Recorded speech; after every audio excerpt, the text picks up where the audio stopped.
วันนี้เราจะมาวาดการ์ตูนเจ้าหญิงแบบง่ายๆกันนะคะแต่จะเป็นใครนะ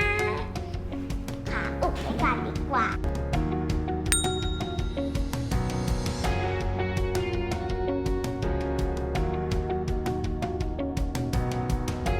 เดี๋ยวเรามาวาดกันเลยนะคะ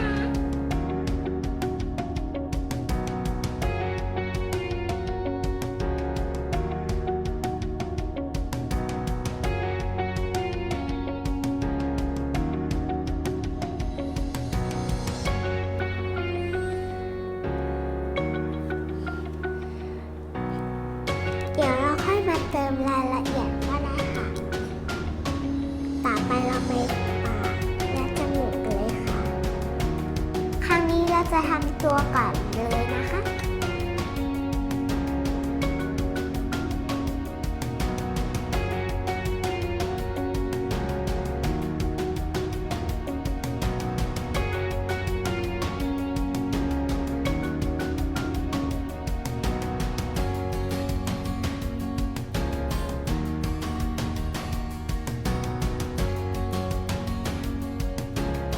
เพื่อนๆพอจะเดาออกไหมคะว่ามันเป็นตัวอะไรแต่เดี๋ยวเราจะมาปรับโครงหน้าอีกทีนะคะเพราะว่าหน้ามันใหญ่เกินไป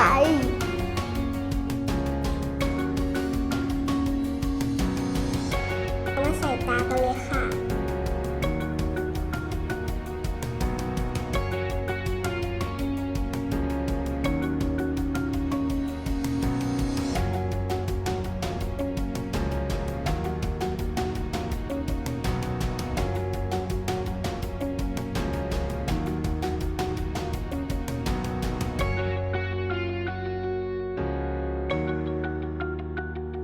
ก็จะได้ประมาณนี้นะคะเดี๋ยวเรามาตัดเส้นกันเลยค่ะ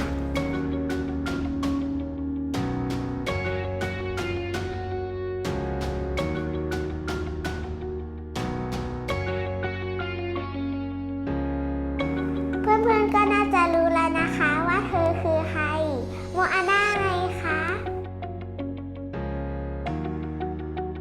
เวลาเราใช้สีน้ำนะคะเราต้องมีกระดาษเช็ดสีด้วยนะคะ